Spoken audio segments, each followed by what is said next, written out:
Estou muito feliz em encontrá-los nessa quintona aqui de carnaval, né, que não aconteceu.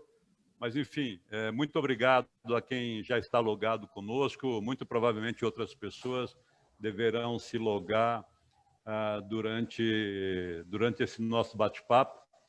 Eu quero agradecer e dizer para vocês que eu tenho uma grande satisfação em ter duas pessoas que vão compartilhar essa conversa conosco, que é o Peterson Prado. O Peterson já é um amigo de uma longa data. O Peterson hoje é o vice-presidente de operações da Avipan. E com muita alegria também eu tenho a Rafaela, que é uma amiga de menos data, mas nem por isso deixa de ter um reconhecimento extraordinário. Eu conheci a Rafaela recentemente, mas me encantei com o trabalho que ela vem fazendo à frente da Playcipa e o trabalho de liderança que ela desenvolve. Então, sou muito grato aos dois por terem aceito o convite desse papo e agradeço a cada um de vocês que dedicaram uma parte do seu tempo para trocar ideias conosco, né? A gente vai falar de um tema hoje que é um tema muito presente na vida de todos nós, que está muito ligado com a questão da saúde, está ligado com a questão de integração, né? E antes, começando essa nossa conversa, né? Pode seguir, Sara. Eu quero fazer um tipo de disclosure, né? Assim, nós, eu e as pessoas que me acompanham, nós somos otimistas, realistas, né?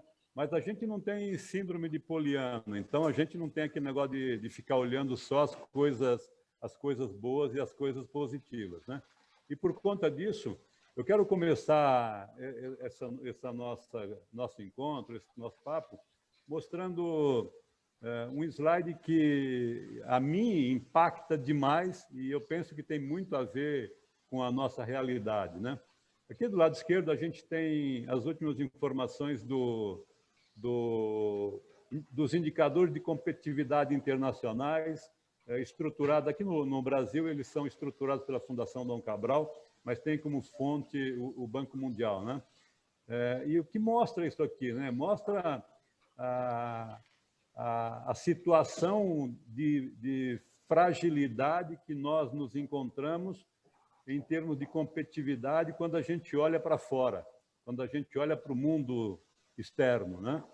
Então, embora a gente tenha em 2000 esse é o último relatório, normalmente ele sai durante o mês de junho ou julho, esse aqui saiu em junho do ano passado, embora a gente tenha subido 3 pontos percentuais, mas percebam que entre 63 países analisados, no geral, nós estamos lá na rabeirinha, nós estamos em 56º lugar, né?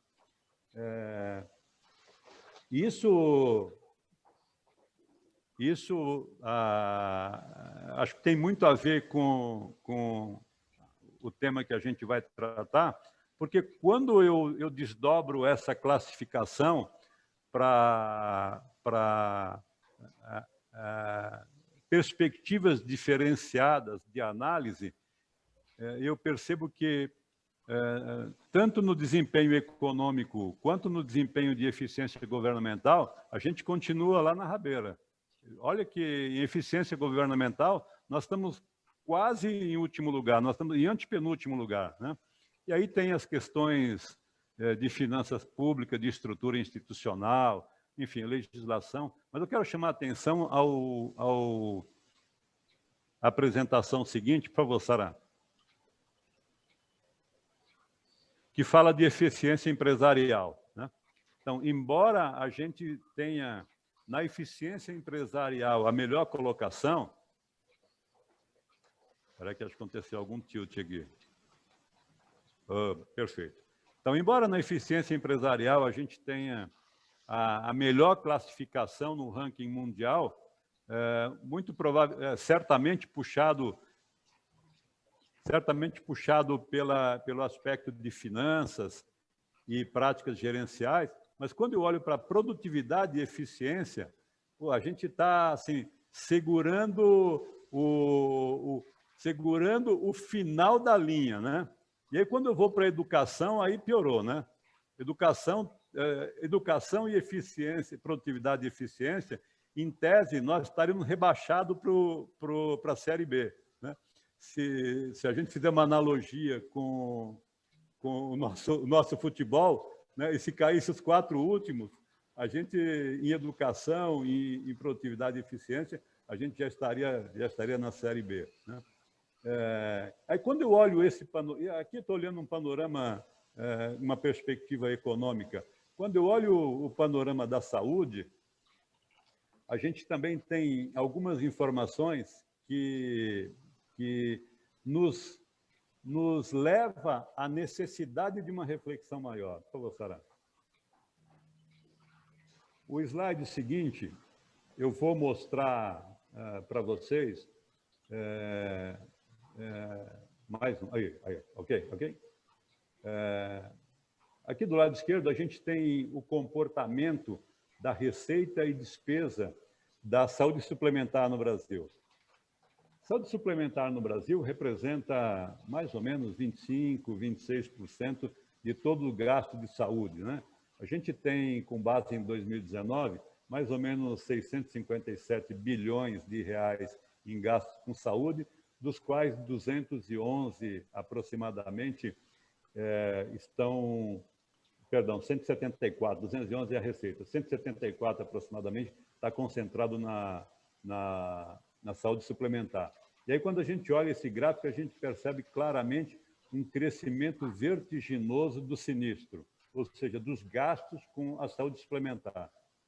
Quando eu vou para olhar um pouquinho a questão de segurança e saúde no trabalho, esses dados eu colhi hoje à tarde de um observatório que está disponível na internet, então ele é atualizado a cada instante. Tem os números que são alarmantes, né? Pode rodar, Sara, por favor.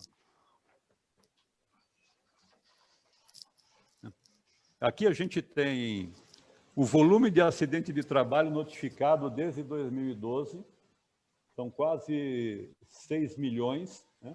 Isso já está atualizado. Se você entrar lá no observatório, esse número já está atualizado. Uma morte a cada 3 horas, menos de 4 horas. Os dias parados com afastamento, os gastos com afastamento. Esse Sinan é um... Lava roupa e tudo, mas na verdade ela precisava de uma empresa para ir dar uma geral. O Sinan é uma organização onde o pessoal de saúde é obrigado a informar, o pessoal de enfermagem é obrigado a informar uma série de notificações de saúde, inclusive acidente de trabalho. E aí, quando eu olho para a nossa realidade presente, tem um estudo aqui recente da Fiocruz, né? Que esse estudo saiu agora, tem base em junho, julho do ano passado, né? Do impacto da ansiedade e depressão nas pessoas, especialmente as pessoas que trabalham nos serviços essenciais. E aí tem um crescimento vertiginoso de ansiedade, aumento expressivo o consumo de bebidas alcoólicas, mudanças de hábitos, enfim. Este é o panorama do Brasil hoje, olhando somente nessas 3 dimensões. Existem outras dimensões que a gente poderia trazer aqui para discutir e para trabalhar com vocês. Mas por que eu estou mostrando esse panorama? Porque nós defendemos uma tese... Pode passar, Sara?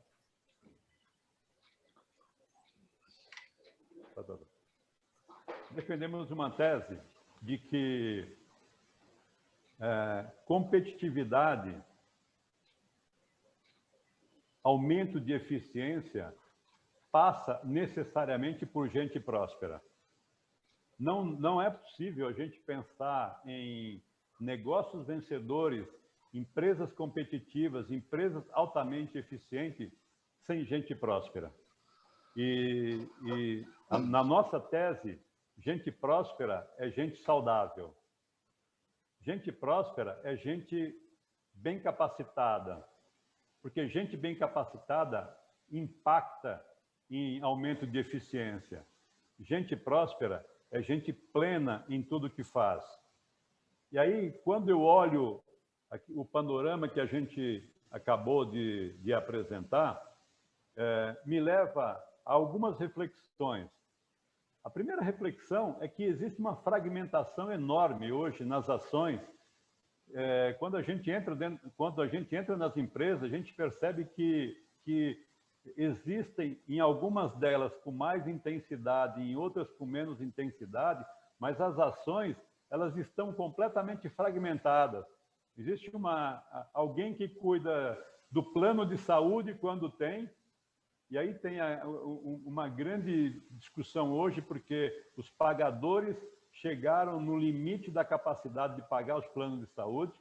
Aí existe um outro lado, uma frente que olha, em muitas circunstâncias, a saúde ocupacional na perspectiva de construir PCMSO, construir quadro de risco. Tudo isso é importante, mas se todo esse trabalho não estiver integrado e tendo como núcleo central convergir para melhorar a qualidade de vida, as condições de qualidade de vida das pessoas, nós estaremos e estamos desperdiçando recursos. E desperdício de recursos, nesses tempos que nós estamos vivendo, eu diria que é absolutamente incompatível com a nossa realidade e não permissível de continuidade. Então, dentro desse cenário, a gente trouxe duas pessoas cujas atividades estão muito relacionadas com isso, né?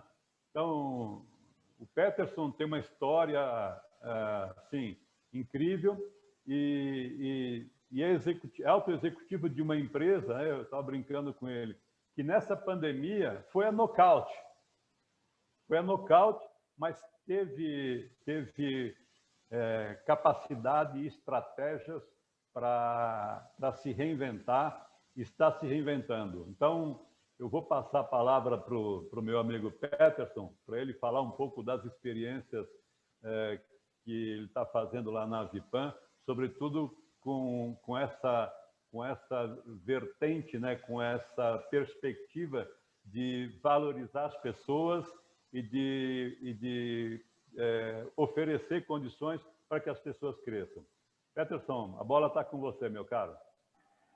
Raimundo, boa noite. Boa noite a todos. Muito bom estar com vocês aqui. Rever o Walter. Boa noite, Walter. Bom te ver. Espero que dê certo aquela nossa relação lá. Se Deus quiser, a gente ainda vai se encontrar naquele grupo. Estamos esperando por você. É isso aí, legal.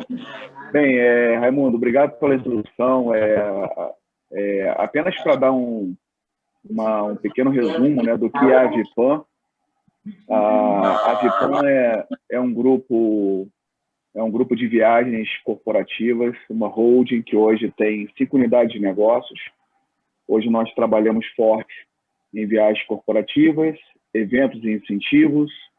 Temos também uma unidade de negócio de lazer, só que o nosso lazer é um pouquinho diferente, porque a gente não trabalha, né, no varejo aberto, né, como uma CVC, enfim, a gente trabalha o que a gente chama de B2C do B2B. Então, é atender o consumidor do nosso cliente, né? Então, dentro da nossa carteira hoje, nós temos aí mais de 600 clientes PJ, entre pequenos, médios e grandes. E nesses clientes, aqui a gente está falando de vidas, né? Falando de gente próspera, todo mundo gosta de viajar, né? E com isso a gente consegue trazer os benefícios que nós temos hoje para as pessoas jurídicas, né? Ou seja, para o cliente empresa, desdobrar isso para o colaborador como uma ferramenta de RH, como uma ferramenta de engajamento. Temos também no grupo uma empresa financeira, né? Nós temos uma empresa de câmbio, uma corretora, e uma unidade de tecnologia onde nós fazemos toda a nossa parte de integrações, BPO, transformação digital, integrando toda essa parte do nosso portfólio que a gente tem aí como um diferencial. E conforme o Raimundo falou, o tema muito atual é o seguinte, né, que hoje o corporativo ele vive um isolamento social até, vamos dizer assim, diferente do isolamento social que as pessoas físicas estão exercendo, né? A gente sabe que muitas empresas, grande parte delas ainda não voltou para os escritórios, e com isso as viagens corporativas foram muito afetadas, né? Praticamente, o Raimundo usou o termo correto, foi a nocaute, e contaram até 10 e ela não voltou, né? Então, a gente tem vivido aí dias, vamos dizer assim, dias bem de muito desafio, de como a gente se reinventar, gerar receita, né, nesse momento de pandemia, no momento onde a gente atua praticamente num setor que foi muito impactado, né? Eu tenho amigos, colegas Silevos, assim como um grupo lá que o Walter tem com o Raimundo, a gente trabalha, sou conselheiro de algumas companhias aéreas, né? Sou membro do Advisory Board aqui de serviço de alguns fornecedores, e a gente vê como alguns mercados assim não foram afetados, né?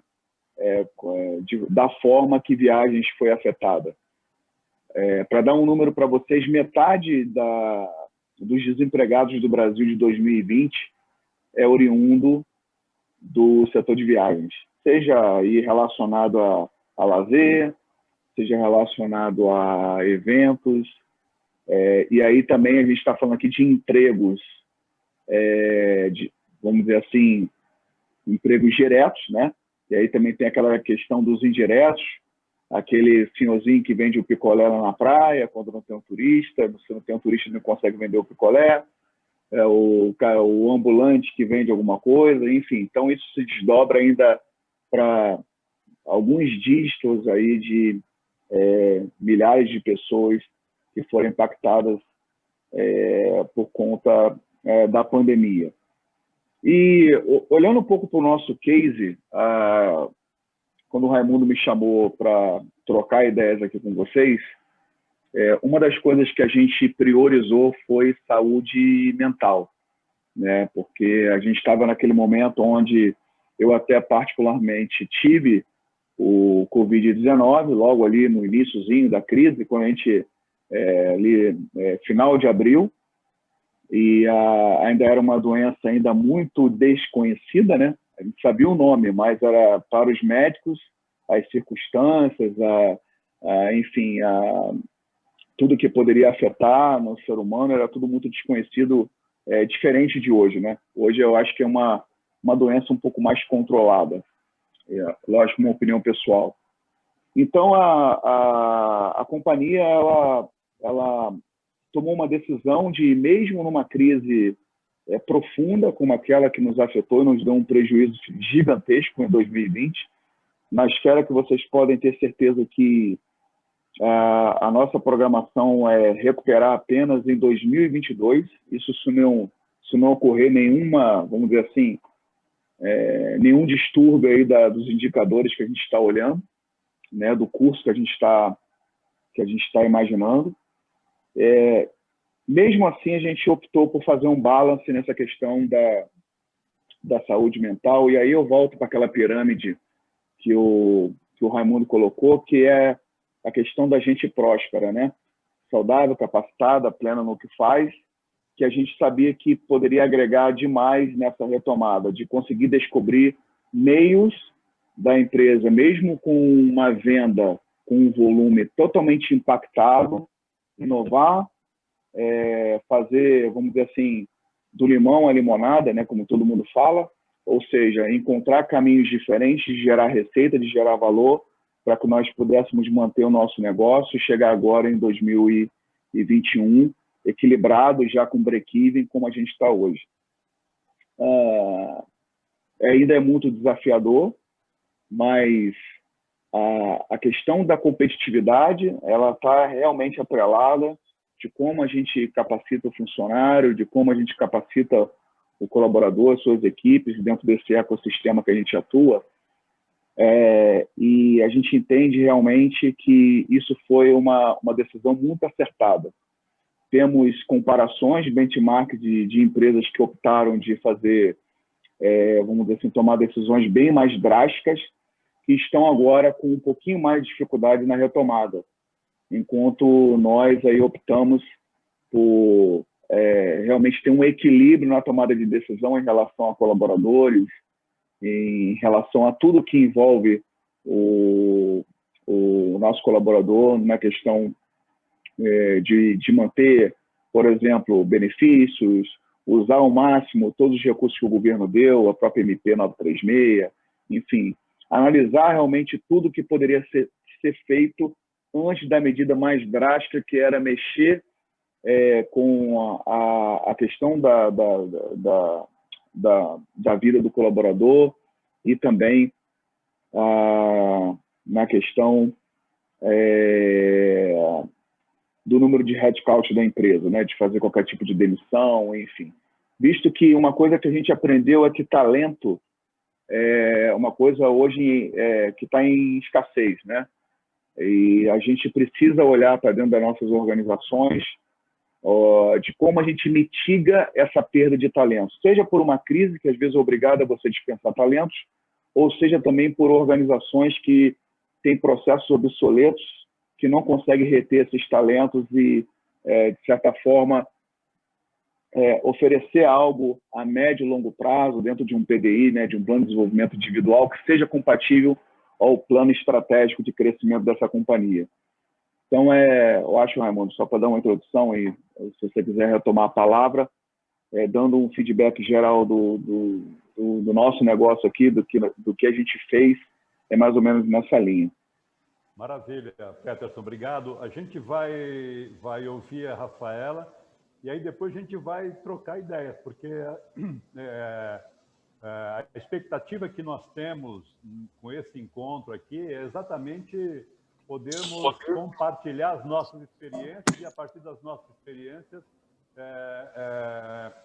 encontrar caminhos, né, que possa efetivamente contribuir para que a gente melhore a nossa competitividade, porque essa é a essência, né? Sem isso a gente não vai conseguir sobreviver. Então, a gente vai ouvir a Rafaela e depois que a Rafaela falar, a gente vai abrir para discussão e aí cada um tem a liberdade de usar a palavra e fazer perguntas, pode fazer perguntas a mim, ao Peterson, a Rafaela, ou pode fazer também as suas considerações, a sua maneira de enxergar e de entender esse desafio que nós temos aqui pela frente. Por favor, Rafaela. Obrigada, Raimundo. Quero agradecer mais uma vez o convite e pedir para liberar aqui para eu poder fazer uma breve apresentação para vocês. Ainda não está liberado para mim. Sara, por favor. Se Sara puder liberar. Liberei já. Liberou, Sara? Obrigada. Olá. Vocês já conseguem visualizar? Sim. Deixa eu só colocar no modo apresentação aqui, para facilitar. Acho que aí vai ficar muito grande aqui. Bom, primeiro, boa noite a todos novamente. Eu queria muito agradecer o convite, Raimundo, é um prazer. Realmente foi um grande prazer esse ano ter te conhecido. Assim, aliás, no ano passado ter te conhecido, e as trocas que a gente teve foram assim, essenciais para mim, é um crescimento muito grande aí a partir dos insights de nossas conversas, né? E assim, eu queria só para explicar para vocês um pouquinho do meu trabalho, né? Eu também sou formada em turismo, viu, Peterson? Cheguei a atuar com turismo, essa é a minha formação inicial. E depois, muito jovem ainda, eu montei a empresa em parceria com a minha irmã, que já atuava na área de consultoria de saúde e segurança do trabalho, e hoje, há 26 anos, a gente está aí atuando nesse segmento. Então, ao contrário do segmento de turismo, o nosso segmento foi fundamental aí, o nosso trabalho para auxiliar as empresas a se manterem ativas, né? Eu acho que saúde já é um tema estratégico, né, para qualquer empresa, independente do seu porte ou ramo de atuação. Mas nesse momento de pandemia tomou um protagonismo muito grande, né, em função das pessoas no mundo inteiro perceberem a importância da vida, né, de cuidar e de fazer prevenção. E é isso que a gente faz já há 25 anos. Então, por isso que a gente costuma dizer que está no nosso DNA cuidar da saúde e da segurança dos colaboradores das empresas em qualquer cenário.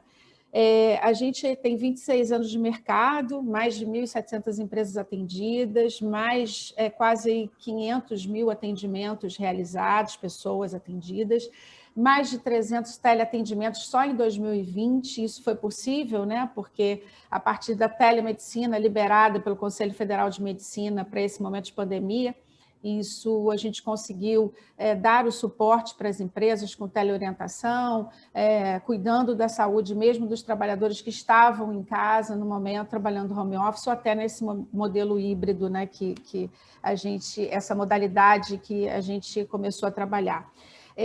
A gente trabalha com atendimento no Brasil inteiro, atendimento em company, a gente leva a estrutura de atendimento para dentro das empresas e faz também gestão de ambulatórios dedicados. Esse cenário atual, assim, como eu falei, tomou uma proporção muito grande o cuidado e a importância da prevenção na área de saúde, né? E a gente já convivia com uma certa dificuldade de manter uma ação efetiva de saúde e segurança, porque a gente, infelizmente, tem no Brasil uma legislação que é conflitante, ela não acompanhou as mudanças, né? As estruturas de trabalho, as mudanças de profissões, de layout das empresas, de equipamentos, de maquinário, enfim. E a gente tem aí uma legislação que não faz jus hoje ao cenário que a gente tem na questão de trabalho.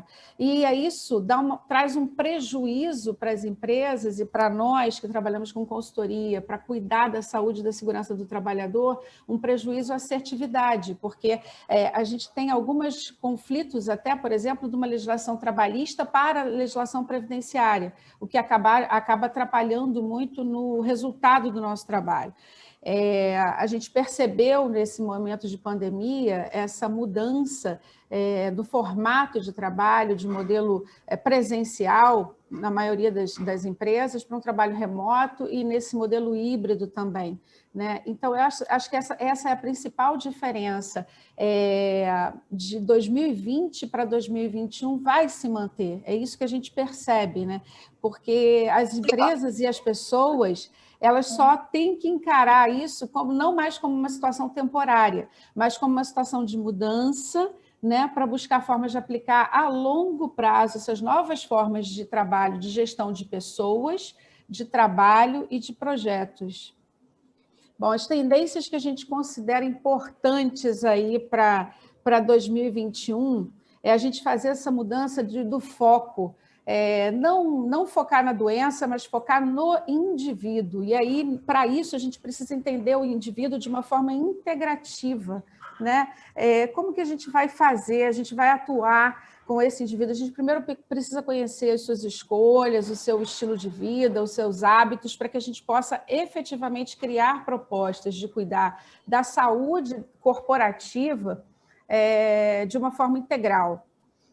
A simplificação das obrigatoriedades legais. A gente tem normas regulamentadoras que cuidam da gestão de saúde e segurança da década de 70. São normas muito antigas e que não refletem o cenário e a realidade atual. Então, a gente já está nesse processo de mudança, com a simplificação que está acontecendo, a desburocratização agora das normas regulamentadoras, e isso a gente vai ter uma maior adequação do cenário atual para que a gente consiga efetivamente garantir o direito constitucional das pessoas de irem para o seu trabalho, exercerem a sua atividade, mas mantendo a sua integridade física e a sua saúde. Uma outra tendência também de 2021 e que vai ser realmente daqui para frente é a questão da pejotização. A gente tem até conversado um pouco sobre isso, né, Raimundo?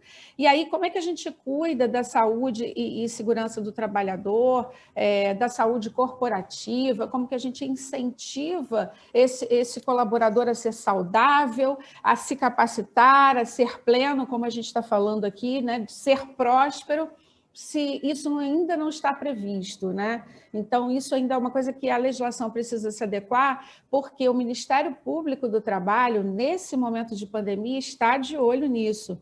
A gente teve aí alguns casos durante agora o ano de 2020, durante a pandemia, de empresas que trabalhavam só com colaboradores associados ou contratados, ou no estilo de pejotização do PJ mesmo.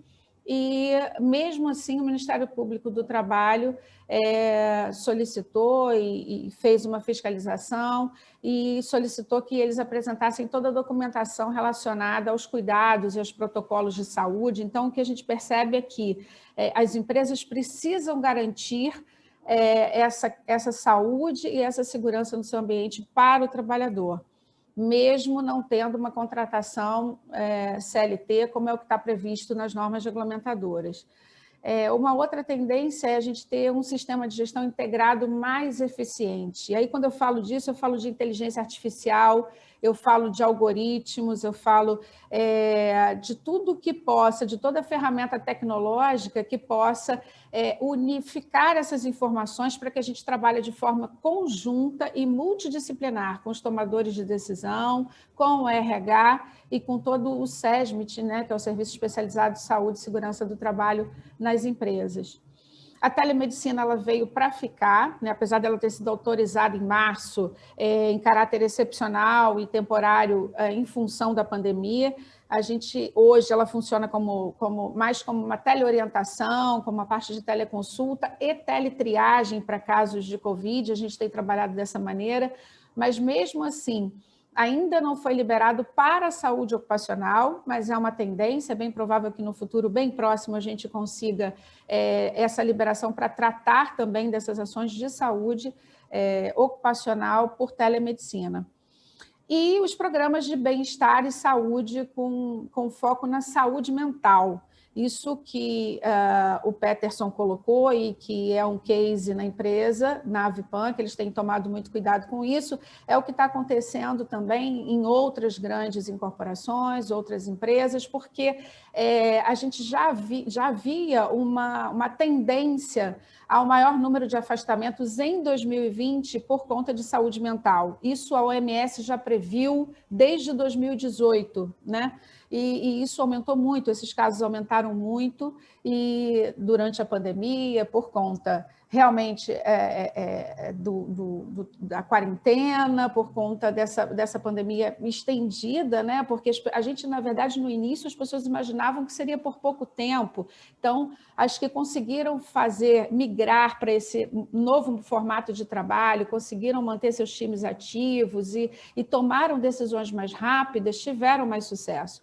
Mas outras não, e essa demora, e até a demora de feedback da empresa, demora de apoio da empresa na saúde emocional dos colaboradores, fez com que muitas empresas muitos funcionários se afastassem, a gente aumentou muito o número de absenteísmo em algumas empresas, e de presenteísmo também, que é o que a gente chama daquelas pessoas que estão trabalhando, mas não estão focadas ali no seu trabalho no dia a dia, né? Bom, e assim, para fechar aqui um pouco desse cenário, falar um pouquinho disso, a economia, qual a nossa maior meta sempre, né, de todas as empresas? É cuidar tratar dessa área de saúde, mas com economia, mas mantendo a produtividade dos colaboradores. E como é que a gente faz isso? Educação continuada, treinamento, conscientização dos trabalhadores, e o cuidado na prevenção para a promoção da saúde, prevenção com protocolos customizados. E aí, quando eu falo sobre isso, eu falo que a gente precisa entender o universo, o cenário de cada empresa. Não se faz saúde ocupacional cumprindo uma norma regulamentadora que define que a gente tem que fazer uma admissão para o funcionário no momento que ele entra na empresa, ou um exame periódico a cada ano, ou até uma vez a cada 2 anos. Então, a gente não consegue fazer medicina ocupacional dessa maneira. A gente precisa fazer protocolos customizados, entendendo o universo, o cenário, a exposição de riscos daquele tipo de empresa, entender os seus colaboradores e, principalmente, cuidar da saúde, do bem-estar, da qualidade de vida dentro do trabalho, para que a gente possa efetivamente garantir maior produtividade. Eficiência também na atenção primária, né? E quando eu falo isso, eu falo porque a gente sabe que menos de 50% das empresas oferecem planos de saúde para os seus colaboradores, principalmente nas pequenas e médias empresas. A gente não tem esse número, né, de pessoas com acesso ao plano de saúde para cuidarem da sua saúde. E mesmo os que têm, às vezes não têm consciência de fazer isso de forma antecipada, né, de forma preventiva mesmo. E, além disso, a saúde corporativa mais eficiente e inteligente, usando processos, usando tecnologia, para acolher os funcionários, e não só os funcionários, mas também os seus familiares, porque essas pessoas, quando elas são cuidadas na empresa, e quando ela toma consciência disso, da importância da promoção e da prevenção à saúde, ela leva isso para a sua família, para os seus familiares, para a sua comunidade, para o seu grupo social, enfim. Então, eu acho que isso é um pouco da importância e do que a gente quer, aonde é que a gente quer chegar com os programas de incentivo, a cuidar do nosso time, das pessoas nas empresas. E o RH tem um papel estratégico aí agora, nesse momento, porque os RHs das empresas eles têm que agora entender que a gente tem que trabalhar de forma preventiva mesmo, não esperar os problemas acontecerem para a gente trabalhar na consequência do problema, e a gente vai ter que trabalhar de forma preventiva para cuidar da saúde das pessoas. Acho que é isso. Obrigada aí pela atenção de vocês. Legal, Rafaela. Muito obrigado pelas suas observações, suas ponderações. Eu quero abrir, vamos abrir agora para quem estiver logado, pode fazer perguntas, pode fazer considerações acerca da sua experiência. A ideia aqui é integração, colaboração, né? Porque a partir das nossas experiências, nós crescemos. Isso que é fundamental. Está aberto, então, o debate e espero que vocês possam contribuir. Eu quero agradecer a presença da doutora Roberta Simonelli, que é advogada trabalhista e que acho que pode contribuir com a gente aqui com essa discussão, porque a gente sabe que as empresas que não se prepararam, né, Raimundo, para esse momento, enfim, a gente vai ter, esses problemas virão e muito em breve, né? E as consequências vão aparecer em breve. E aí a doutora Roberta pode até falar, porque ela tem apoiado muitas empresas também nessas questões. Acho que ela pode até começar aqui, dar uma palavra para a gente. Qual é a sua percepção nesse momento, doutora Roberta? Tem a palavra, por favor. Boa noite a todos.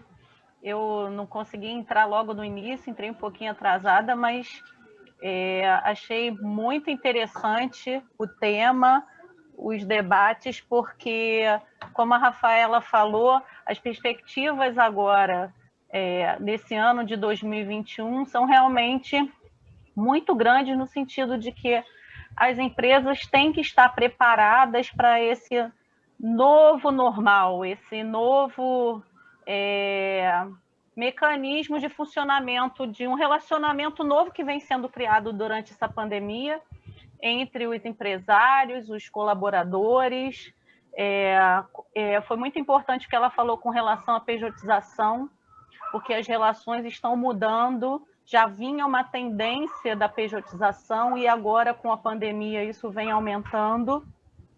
Hoje, por acaso, eu estava numa palestra de um colega de Santa Catarina, e que o assunto era justamente a questão da falta grave que o Ministério Público do Trabalho vem considerando que pode ser aplicada a falta grave aos funcionários que, porventura, não quiserem se submeter à vacinação, que está sendo obrigatória, se bem que isso está sendo realmente discutido, porque nós não temos ainda vacina disponível para todo mundo, mas a partir do momento que tivermos, ela vai ser obrigatória nas empresas, principalmente em alguns segmentos, mas o funcionário não é obrigado a se vacinar. Por outro lado, se ele não se vacinar, as empresas poderão aplicar falta grave. Então, muita novidade, e o fundamental vem sendo, desde lá do início, a precaução, a prevenção das empresas com essas cautelas, com todo o cuidado, com a questão física, com relação a evitar a contaminação dentro do ambiente de trabalho, mas também fundamental vem sendo esse cuidado mental, psicológico dos funcionários, da equipe de trabalho, porque realmente muita gente precisa trabalhar pessoalmente e é bem complicado, e, por outro lado, aqueles que precisam trabalhar de forma remota e também passam por uma série de dificuldades, de adaptações.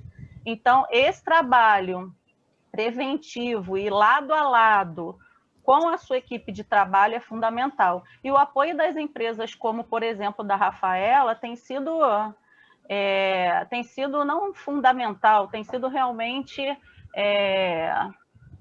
totalmente necessário para que as empresas, os empresários sobrevivam ao mercado, sobrevivam a essa turbulência toda que vem acontecendo.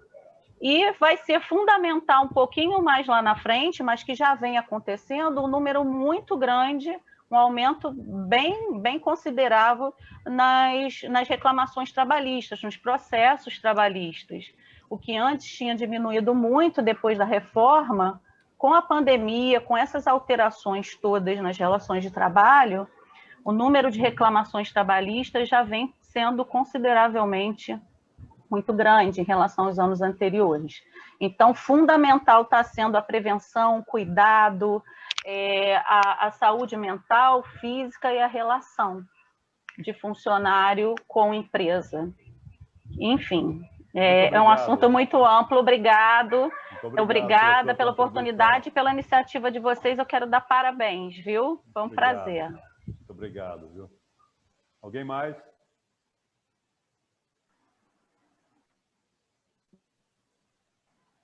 Eu tenho uma pergunta para o Peterson. Nesse grande turbilhão, né, que a pandemia trouxe para vocês, né, vocês foram rápidos e se reinventaram, particularmente na parte de eventos, né? Conta um pouquinho para nós como é que foi essa coisa de mudar completamente o modelo de eventos, né?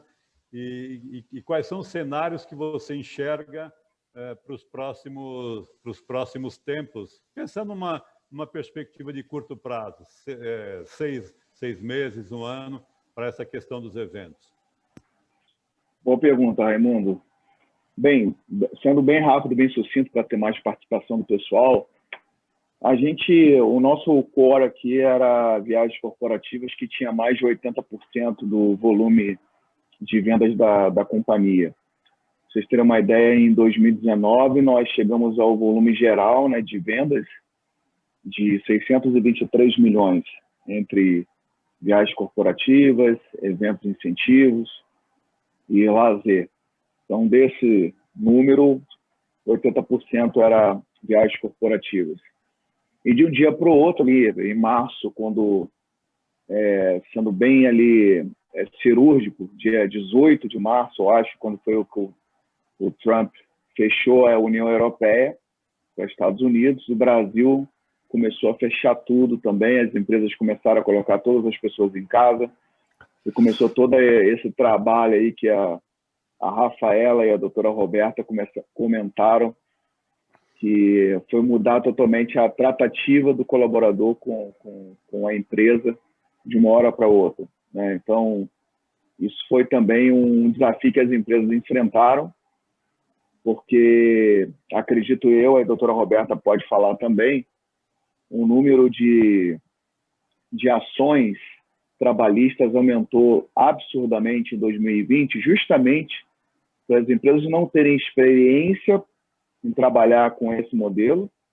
E lógico que as nossas, mesmo com a reforma, a gente tem ainda muitas lacunas aí que acabam impedindo, né, o Brasil de seguir tendências globais, né, de ter mais flexibilidade, né, nessa relação de empregado e empregador. Eu vejo tanta gente falar tanta coisa, ninguém volta mais para o escritório, olha a XP, olha não sei quem. Mas você também tem que olhar assim, a XP, quando o pessoal olha os exemplos, né, de benchmark, não é um exemplo do que a gente está falando aqui. O perfil ali, é aquela relação dos empregados da XP é totalmente diferente do que a gente está falando, né? Então, é uma empresa que realmente pode seguir tendências globais ou continuar em home office, né, principalmente, até porque ali é quase uma relação de sócios, né? Vamos dizer, é totalmente distinto do que a gente está falando aqui dentro do meu corpo, numa empresa que eu tenho praticamente 99,9% de empregados seletistas. Então, são comparações que não dá para a gente fazer. E aí, a gente, na área de eventos, como a gente vendia muito, né, a gente fazia essa parte de consultoria de eventos presenciais, uma vez com o isolamento social, começou a questão dos eventos digitais, né, dos eventos online, onde a gente apostou em ferramentas, em realmente trazer não só uma ferramenta, mas um conceito, criar um conceito para o cliente, investir em live marketing, né? E foi o que sustentou muito a nossa parte de eventos, porque é um outro business, não tenha dúvida, é um outro ticket médio, porque o ticket médio do presencial ele é bem maior, mas, por outro lado, nos alavancou aí em faturamento e manter a nossa unidade de eventos e, principalmente, a percepção de valor daquele cliente da nossa carteira em relação à inovação. Isso é uma coisa que a gente não conseguiu nem tangibilizar e a gente não vai conseguir. Mas o CAC, que é o custo, né, de você adquirir um novo cliente, né, nosso só pode reduzir se você mantiver os seus clientes, né? E se você aumentar o teu hit rate também, que a gente fala quando você tem um funil, que você aumenta o teu percentual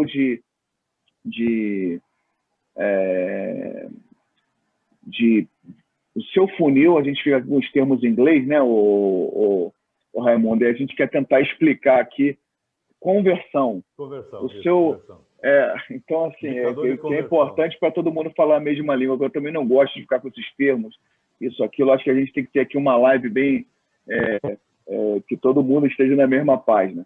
Então, a gente tem que converter. Tinha um grau de conversão ali que estava baixo e você precisava crescer, incrementar mais esse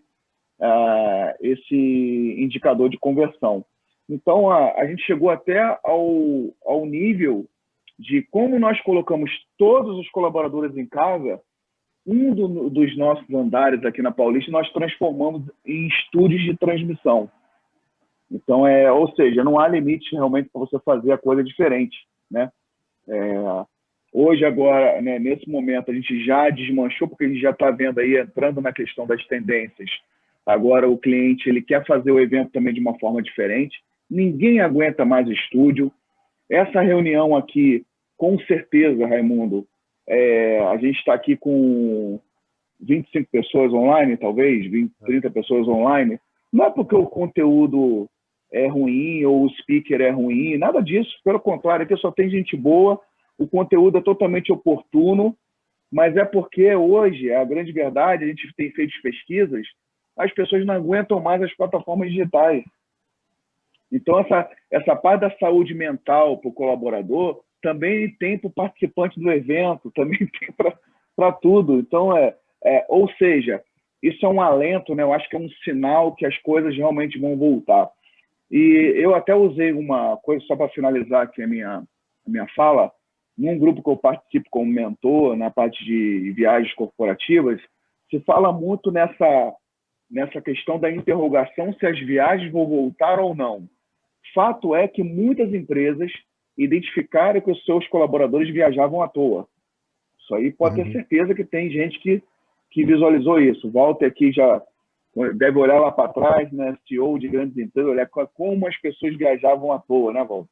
Então, mas também, por outro lado, tem muitas empresas que começaram a identificar que seus negócios estão sofrendo, as pessoas estão vendendo menos porque eles não estão conseguindo estar próximo dos seus clientes, né? E daí, até, eu não sei se vocês viram uma declaração do Bill Gates, 2 meses atrás, quando ele cravou que as viagens corporativas a nível global irá reduzir a 50% no tamanho dela. Ou seja, o market size será de 50%. Então, do que era antes.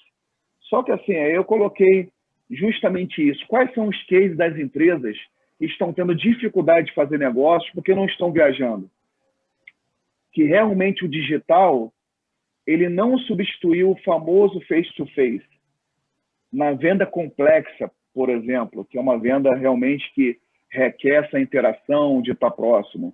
Você imagina os colaboradores, essa parte de saúde mental para você cuidar, incremento de cultura das empresas. Pergunto para a Rafaela, por exemplo, nessa consultoria aqui, que com certeza a parte da cultura está ali, porque como é que você tem engajamento de cultura, não só a questão de incrementar, mas de manter a sua cultura dentro da sua empresa? Como é que você faz?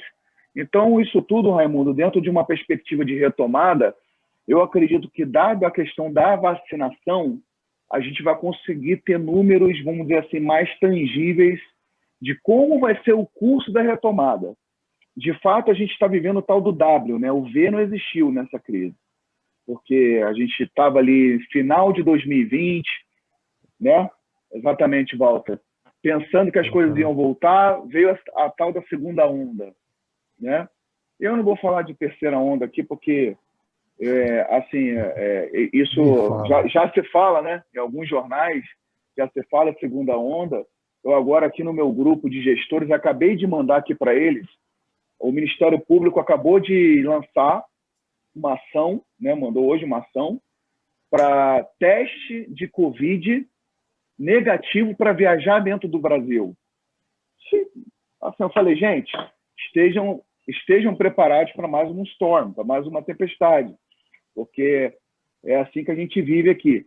Então, por outro lado, o que a gente fala aqui, os indicadores são os melhores possíveis, porque à medida que a vacinação vai acontecendo, né, de fato, embora tenha aí toda essa interrogação a número de doses e cronograma realmente factível, né? O cronograma que hoje foi apresentado, a gente não sabe se é factível. A gente sabe que as coisas podem voltar ao normal, porque realmente o ser humano precisa do face-to-face. A gente vê como tem carência nesse tipo de negócio. Ninguém aguenta mais essa questão de fazer negócio à distância. Essa é a grande verdade. A maior solicitação aqui nos últimos meses foi de colaboradores querendo voltar para o escritório, porque não aguentavam mais ficar em casa. Legal. Uma vez também que o Brasil ele não tem cultura e nem preparo para home office. Home office em outros países funciona muito bem, porque existe cultura para isso, né? E pelo contrário que as pessoas falam aqui que pode ser que o home office seja uma ameaça para as viagens corporativas, os mercados onde o home office predomina são os mercados que têm mais viagens, porque as pessoas precisam viajar mais, estar mais próximo dos seus clientes, enfim, você vê os Estados Unidos, que tem uma questão toda dos estados, né? Porque cada estado tem, por exemplo, um tax, tem um nível de imposto. Tem um CEO nosso global, da nossa parceria global, da Travel Leaders, que ele mora no estado para pagar menos imposto de renda. E com isso ele tem que viajar mais para poder ir para as reuniões. Então, você vê, ou seja, aqui a gente meio que traz exemplos só para a parte ruim, não traz o exemplo para as coisas boas, né? E aí, Raimundo, é aquilo só para poder complementar. Você sabe o que é um pessimista corporativo? Não? É o otimista com fatos. Então, é isso que a gente está sendo aqui, é o pessimista corporativo, que é ser o otimista com fatos. Deu para ver nessa pandemia que o retorno vai ser complicado e pode ser que a nossa economia não seja nenhum dado, seja uma letra que a gente nunca viu. Então, para isso que a gente tem que estar preparado aqui para inovar nos nossos negócios, porque não dá para ficar lamentando o que aconteceu, isso, aquilo, até que essa pandemia seja decretada, finalizada, a gente vai viver ainda munessa altos e baixos, vai ser assim.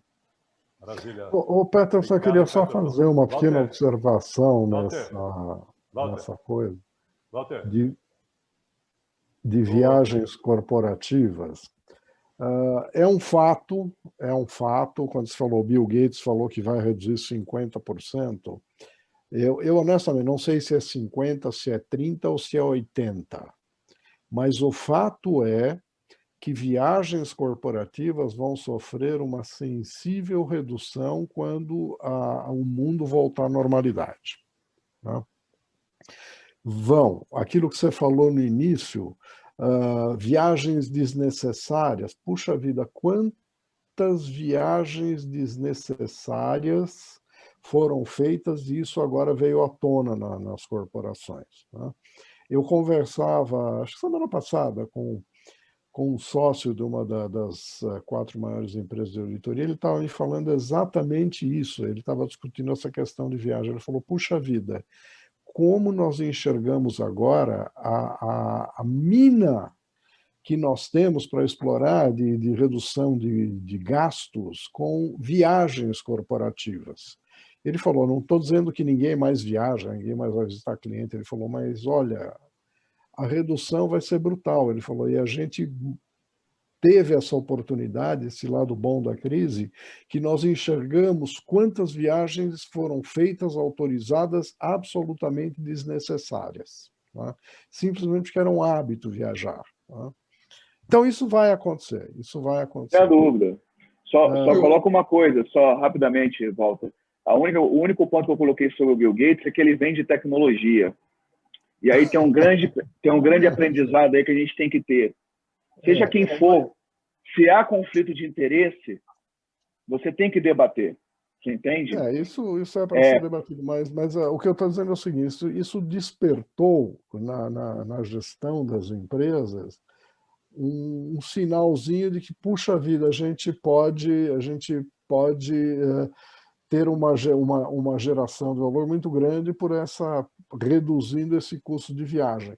Por que quando quando uma empresa está em crise, né, isso é clássico, a empresa está num momento de dificuldade, está em recessão. Não.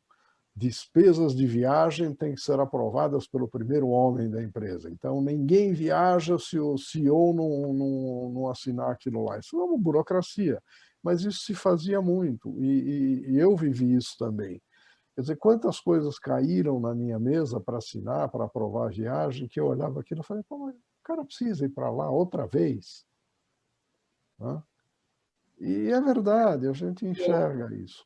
Outra coisa que eu queria fazer, e agora só encerrando, o que vocês estão fazendo aí, eu acho que eu tenho que parabenizar vocês, vocês estão agindo como aquele jardineiro consciente, né? O que é o jardineiro consciente? O jardineiro que não é preparado, não tem consciência, ele poda uma árvore, ele pode podar os galhos errados e matar a árvore, né? E vocês estão podando os galhos corretos para que essa árvore volte a crescer forte. E eu acho que isso é uma coisa que todas as empresas, nesse momento de crise, devem fazer. Quer dizer, se tiver que reduzir pessoas, isso é da vida, que corte os galhos corretos, aqueles galhos que futuramente vão poder fazer com que essa árvore cresça mais forte e se renove.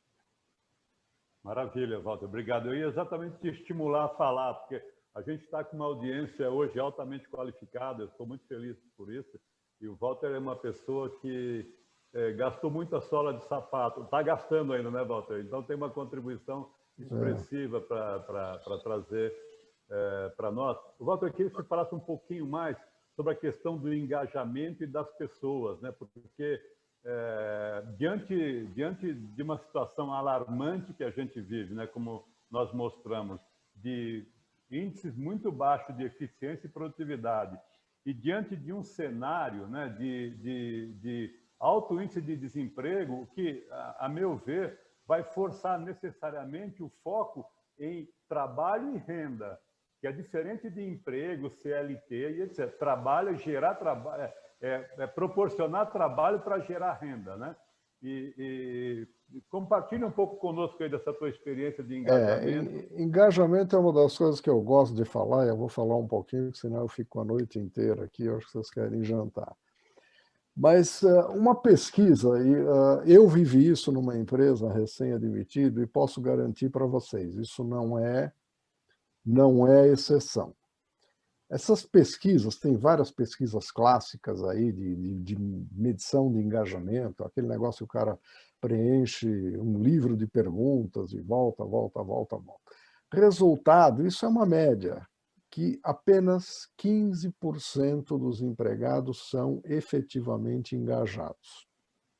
Ou seja, esses funcionários, colaboradores, vamos chamar assim, engajados, são aqueles que enxergam os valores corporativos, compartilham esses valores, conhecem os objetivos da empresa, sabem o que eles têm que fazer para que esses objetivos sejam atingidos e trabalham para isso, né?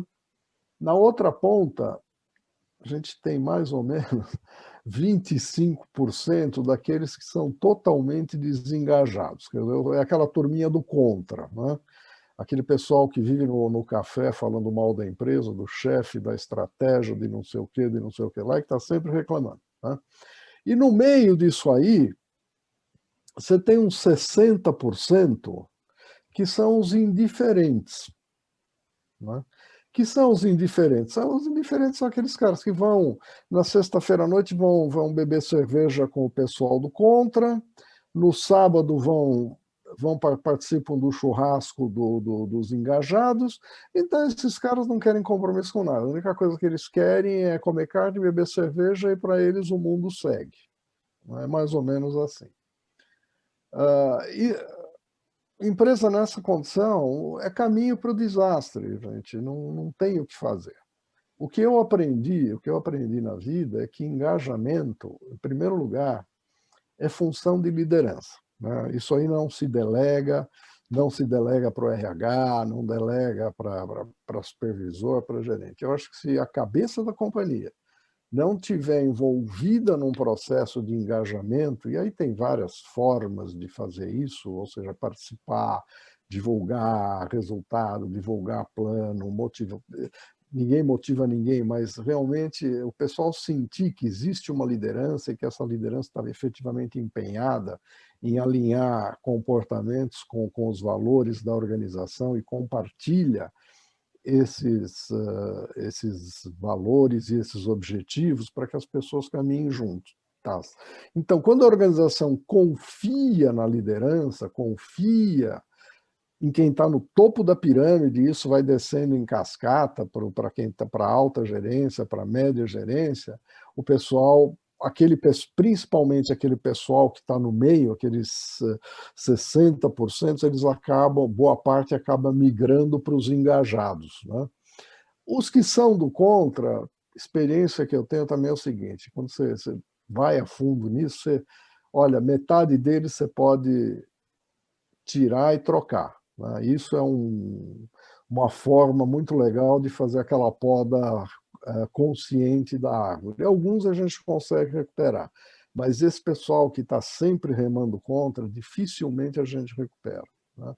Então é isso que eu acho que tem que fazer. E mensagem importante: engajamento é função da liderança e do primeiro homem ou da primeira mulher da empresa, E não pode delegar isso para ninguém. Tem que fazer, tem que estar atuando e tem que trabalhar nisso. Essa é talvez a função mais importante de o que a gente chama de um C-level de uma empresa, é exatamente fazer isso, engajar pessoas. O resto vem por si só, o resultado vem. Obrigado, Walter. Eu pedi para o Walter fazer essa consideração, primeiro pelo respeito que eu tenho por ele, pela larga experiência, mas também porque esse tema engajamento está muito ligado com o nosso conceito de gente próspera. Não existe gente próspera que não esteja engajada nos valores da organização e esteja comprometida com os desafios e os grandes objetivos das organizações, né? É isso aí. Obrigado, Walter.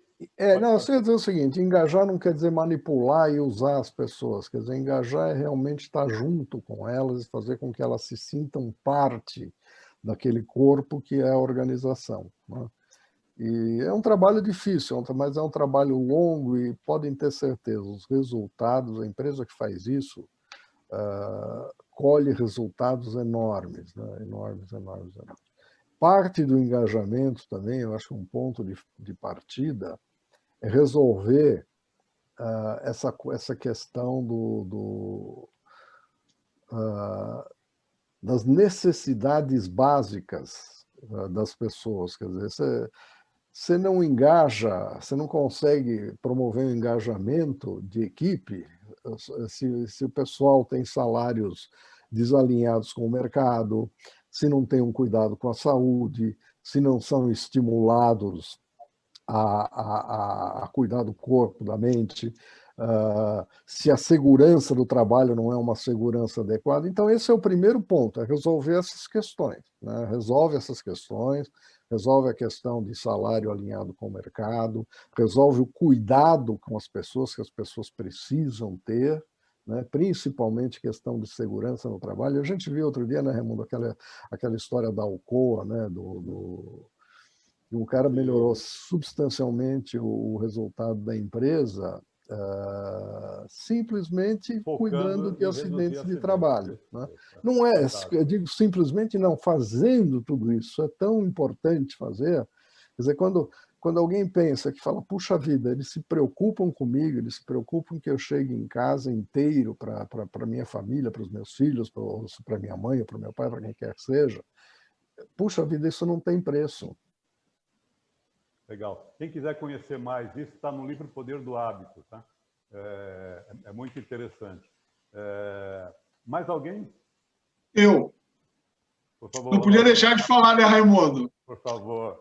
Queria complementar uma coisa que o Walter falou, concordo 100% com o que ele falou, e juntamente com esse pensamento das empresas, da real necessidade das viagens, né?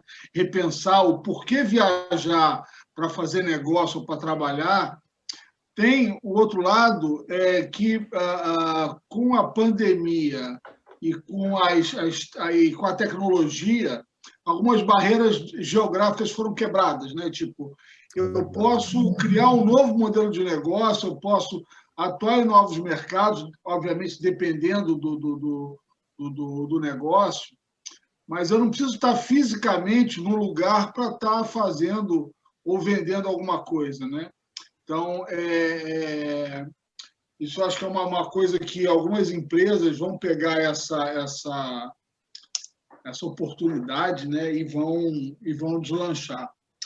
Eu anotei aqui um monte de coisa. A necessidade básica que você falou agora, Walter, está atrelada lá a capacitar melhor o colaborador, a saúde mental. O home office é uma realidade que veio para ficar, não sei se vai ser 20, 30, 50, 60, vai depender do tipo de trabalho e da empresa.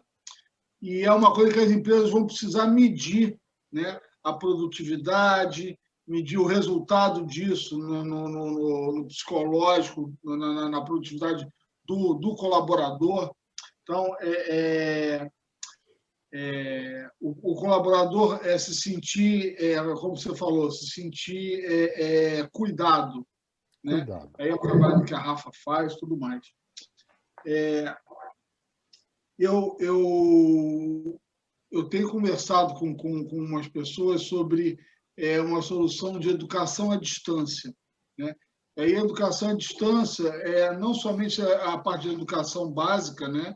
Ensino básico, ensino superior e tudo mais, mas capacitação, saúde mental, né? Você ofertar conteúdos, né? E você não controlar, mas você fazer uma gestão do que está sendo ofertado, utilizado, com que grau de efetividade, né? Então, a tecnologia está permitindo o surgimento de vários tipos de negócios novos, né? E eu tenho que errar muito com a educação, porque educação e saúde são duas coisas que não importa a crise, né? Vão continuar existindo e crescendo, né? Beleza. Então é isso. Valeu, Ronaldo. Mais alguém quer falar? Eu tenho uma grande satisfação de conhecer gente, né? E construir relacionamento com as pessoas, né? Tem uma pessoa aqui na nossa audiência que eu não conheço há muito tempo, são 4 ou 5 anos, mas que trouxe um impacto muito grande para a minha vida profissional. Então, Éder, se você quiser falar um pouquinho, a palavra está aberta para você. Estou muito feliz por ter você aqui na nossa audiência.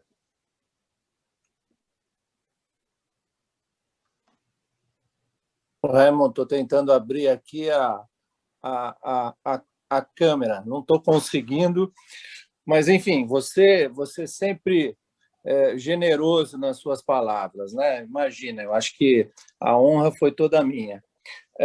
Mas tentando contribuir com o tema de maneira bem breve, né? Uma coisa que me preocupa nesse contexto de saúde do profissional é o fato de você não ter o contato, e isso cria, ou tem criado uma dúvida, se você consegue, de fato, identificar um problema ou até mesmo acompanhar a evolução desse problema, né? Seja positivamente ou negativamente, né? Porque você, de novo, não tem esse contato pessoal. E eu tenho a impressão, isso é uma dúvida aí para os especialistas, se puderem até me ajudar, eu tenho a impressão que fazendo contato por conferências, enfim, como nós estamos fazendo hoje, você perde essa sensibilidade porque, de novo, a impressão é que essas pessoas tenham uma preparação prévia para entrar num fórum de discussão. E ali talvez você não esteja capturando aquelas emoções que são transmitidas, ou reações, ou comportamentos, né, que são transmitidas de maneira espontânea. Então, fica uma dúvida como cuidar disso nesse contexto de engajamento, de pertencimento, ou mesmo de um problema de saúde mental que você pode não estar identificando ou identificar de maneira tardia, que se estivesse presencialmente, talvez algum comportamento pudesse despertar essa atenção. Então, isso tem sido uma preocupação, como lidar com esse assunto. E a questão é, será que está escapando alguma coisa que a gente poderia estar identificando e não está conseguindo em função desse cenário?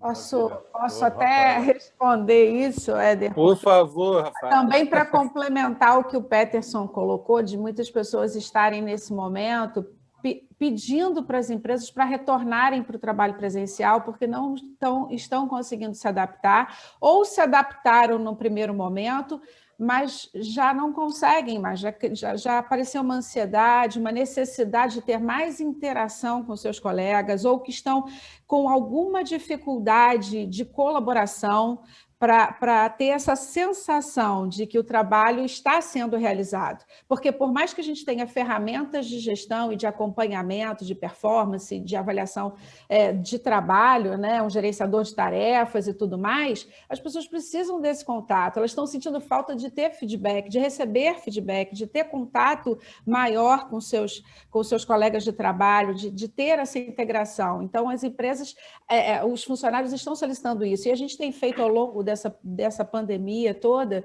esse é um dos nossos maiores trabalhos, que é exatamente avaliar a condição física, de saúde física e mental dos colaboradores, para saber quem pode e quem não pode voltar para o trabalho presencial. E isso a gente tem feito desde o primeiro momento.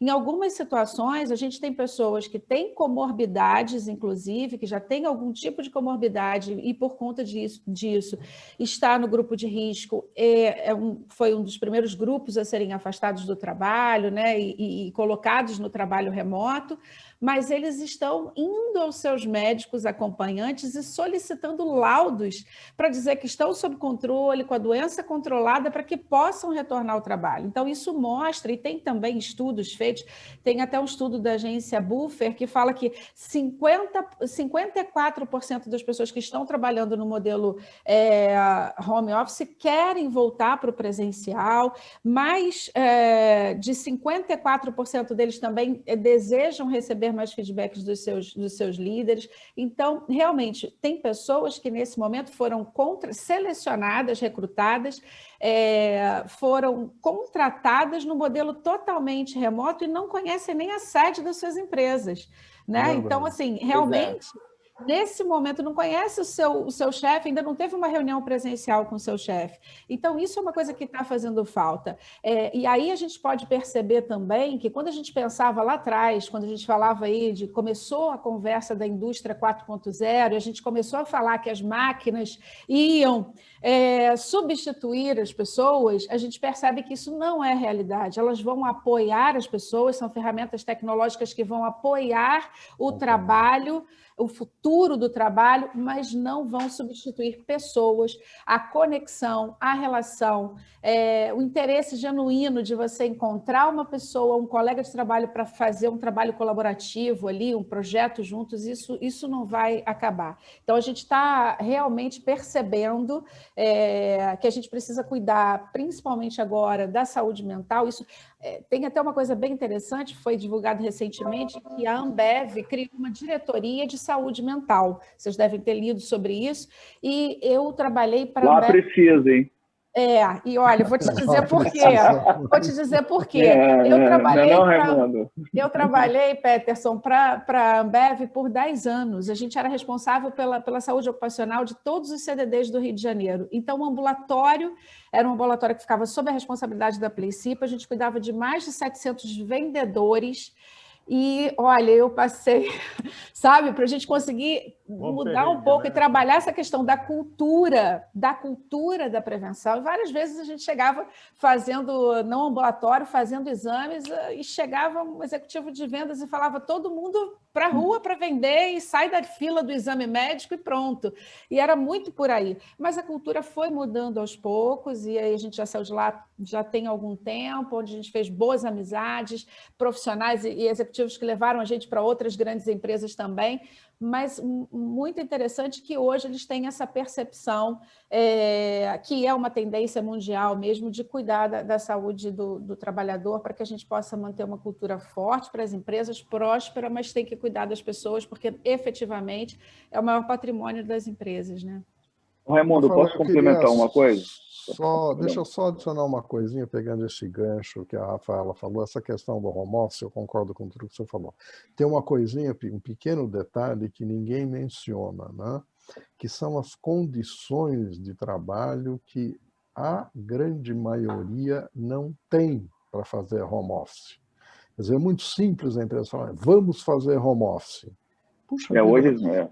Hoje a pessoa faz family office, né? Então, será que aquela pessoa trabalha com o cachorro, com a criança gritando? Tem um lugar ali para trabalhar, para se concentrar, sabe? A maioria não tem, poucos têm um lugar que seja, não precisa ser um escritório fechado, uma sala onde fique isolado, mas um lugarzinho que tem um pouco de privacidade para se concentrar no trabalho. Tem criança, tem filho, tem o que você falou, tem cachorro, tem empregada, tem, quando tem. Né? Então, isso é muito complicado. Eu acredito até, Walter, perdão, só para te complementar, eu queria até fazer uma pergunta para a Rafaela se ela tem algum dado, porque eu assisti uma live do CEO do Santander falando sobre isso, que o Santander foi muito martirizado quando, no setor financeiro, foi um dos primeiros a falar de retomada e de ser um pouco mais incisivo, de voltar para o escritório, essa coisa toda. E eu lembro de uma live que eu assisti, não lembro das palavras, vamos dizer assim, mais do contexto, e principalmente que as mulheres, e eu acho que isso realmente aconteceu, as mulheres foram muito mais afetadas nessa pandemia, porque o homem, vamos dizer assim, ele não foi para casa fazer home office e se tornou colaborativo nas tarefas de casa, no caso. Então, as mulheres, por exemplo, eu tenho aqui líderes que reportam para mim, mulheres que trabalham comigo, e várias vezes, aí que eu falo da questão da saúde mental dos colaboradores, eu negociava a questões das reuniões, de horário, falava, eu estou com problema com meu filho, chefe, vamos falar, mas porque o que acontece, ela tinha que dedicar ao trabalho e à noite tinha aqui, eu estou falando de executivas, tá? Assim, gerente sênior, estou falando de pessoas nesse nível, porque naquela época, lá no ápice da pandemia, o trabalho doméstico, né, também as pessoas ficaram sem empregadas, né? Então, sem esse apoio em casa. As escolas fechadas. Então, as mulheres tinham que dar apoio aos filhos, cuidar da casa, enfim, fazer todo esse trabalho e ser executiva. Então, as mulheres sofreram muito. Por isso que eu acho desses 54% aí, 90% é mulher que quer voltar para o escritório, tá? E eu queria só fazer um complemento em relação, quando a gente falou de engajamento, que o Walter colocou muito bem, que quando me perguntam sobre a indústria 4.0, Rafaela, eu já pergunto logo de cara assim, quem vai dar inteligência emocional para a inteligência artificial? Então, essa é a primeira pergunta que eu já faço. E a gente tem que ter muito cuidado com essa questão das tendências, eu acho que foi o Ronaldo que comentou, do home office, isso tudo, porque pensa nesse intervalo desses 20 anos, talvez 30 anos, né? Foi muito massificada a questão do home office, principalmente liderado pelos Estados Unidos. Aí, ali nos anos 90, para o começo dos anos 2000, não, volta todo mundo para o escritório, porque é importante estar no escritório, isso, aquilo. Aí veio a metodologia ágil, que dentro das empresas quebra tudo, não pode ter parede, diretor não pode ter sala, tem que todo mundo trabalhar mais junto. E agora todo mundo tem que ficar em casa? Então, eu gosto... Cabeça, né? Até isso é W, né? Eu não aguento mais. Para onde é que a gente vai? Então, a gente tem que ter cuidado com essas tendências para ver também o que se encaixa com o nosso business. Eu acho que muita coisa realmente vai migrar para home office. Vamos dizer assim, muita coisa vai voltar para o escritório. A gente vai ver essa transformação, a gente só vai ver se o Bill Gates estava certo ou não lá na retomada, depois da vacinação em massa, imunidade realmente de rebanho. Então, por isso, eu acho que a gente tem que também ter cuidado com muita notícia em massa. Eu acho que é muita notícia, muito artigo, muito conteúdo bombardeando a gente e a gente esquece desse engajamento. E aí, Raimundo, você que estamos aqui com o tempo estourado, aquela outra questão. Os empresários também sofrem na questão mental. Precisam cuidar também da sua saúde mental, né? Os líderes também. E uma empresa doente, cara, não vai para frente realmente. Não vai para frente.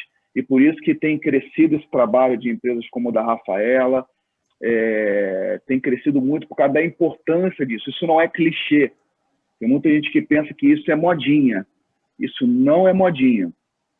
Eu posso falar com propriedade pelos resultados que a gente teve aqui, de um mercado totalmente impactado, desacreditado, sem perspectiva, e de você ver mês a mês as pessoas realmente lutando para fazer algo diferente, realmente porque, como eu falei, né, não há limite para fazer diferente, de se reinventar, e é só olhar para a nossa história, né? Quando eu digo, você tem que olhar para o seu negócio e sempre olhar numa perspectiva de afastar o módulo Kodak do seu negócio. E é isso que a gente fez aqui. Maravilha. Bom, deixa eu falar duas coisas para você, aliás, três coisas para vocês. Bom, primeiro, eu me rendi ao Clubhouse. Então, eu vou abrir uma sala no Clubhouse para a gente discutir esse assunto.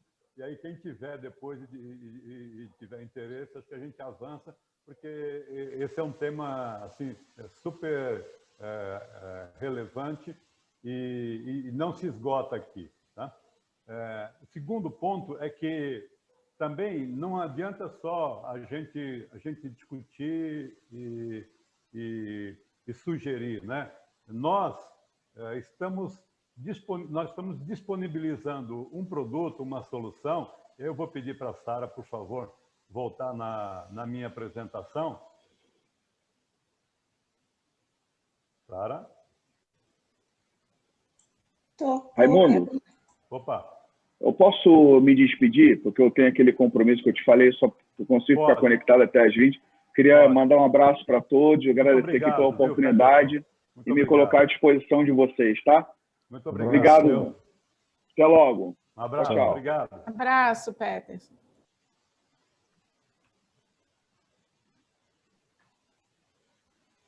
Aí, Sara. Pode abrir, Sara? Raimundo, eu vou me despedindo também, que eu tenho compromisso, tá? Até depois. Obrigado, você. Obrigado. Nós estamos encerrando aqui. 2 minutos, se você puder esperar. Vamos lá. Então, assim, ó, o que a gente... Qual é a nossa tese, nosso entendimento? Existem muitos esforços hoje sendo desenvolvidos nas organizações com o propósito, de alguma maneira, de contribuir para esse tema que nós estamos falando aqui, que é o tema de saúde, olhando a medicina assistencial, olhando a medicina ocupacional e olhando também a chamada medicina complementar e alternativa. Então, em função disso, a gente criou uma solução que tem a função básica de integrar os diversos esforços e recursos oferecidos aos colaboradores dentro das organizações. Né? Então, o SARI, nós estamos chamando de Saúde Revitalizada, exatamente um programa que tem a função de buscar integrar todos esses recursos para proporcionar um retorno de investimento que seja significativo e que possa, sobretudo, mitigar, reduzir, eliminar os desperdícios que existem hoje em função dessa fragmentação. A gente depois vai disponibilizar esse material e como eu disse, eu quero avançar nessa discussão com o mercado, com quem tiver interesse e com outras pessoas que certamente vão se incorporar ao debate desse tema, e para que a gente possa oferecer essa solução exatamente com esse propósito, de integrar o que existe hoje e potencializar o uso dos recursos que, na maioria das vezes, estão dispersos dentro das empresas e dentro das organizações. Então, o SARI tem exatamente essa função. E, ao agradecer a presença de cada um de vocês, a expressiva contribuição de cada um de vocês, eu quero encerrar o nosso encontro. O último slide, Sara, por favor.